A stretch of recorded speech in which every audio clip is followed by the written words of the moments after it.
তো higher Android TV কিভাবে hard reset করবেন, রিসেট কিভাবে করবেন সেটা দেখাবো। মডেল নাম্বারটা তার আগে দেখিয়ে দিই।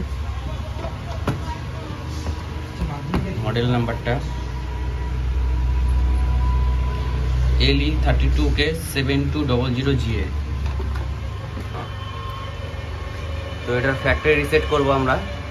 সবার আগে দেখে নিই যে রিসেট অপশন সেটিংয়ে আছে কিনা, নর্মালি লোক এটাকে করতে পারবে কিনা। চলে যাব সেটিংয়ে, তারপর চলে যাব ডিভাইস পারফরমেন্স। সবার নিচে দেখব রিস্টার্ট অপশন আছে, বাট এখানে কিন্তু রিসেট অপশন নেই। রিস্টার্ট মানে আবার নতুন করে স্টার্ট হবে সেটাই, বাট এটা ফ্যাক্টরি রিসেট করার জন্য সার্ভিস মেনু ওপেন করে সেখান থেকে করতে হবে।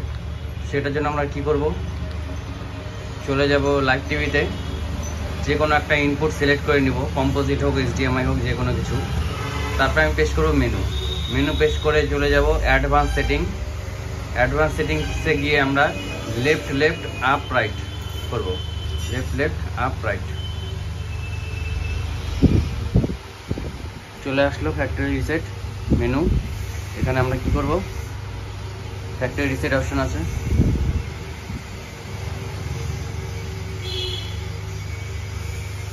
Start reset, do not shut down.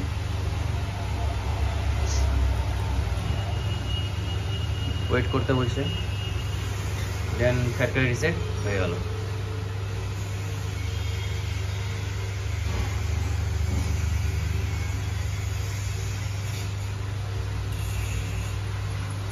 তো সেটটা স্টার্ট হবে এবং নর্মালি যখন নতুন অবস্থায় থাকে সেই টিভিটা সেম ওইভাবে করতে হবে।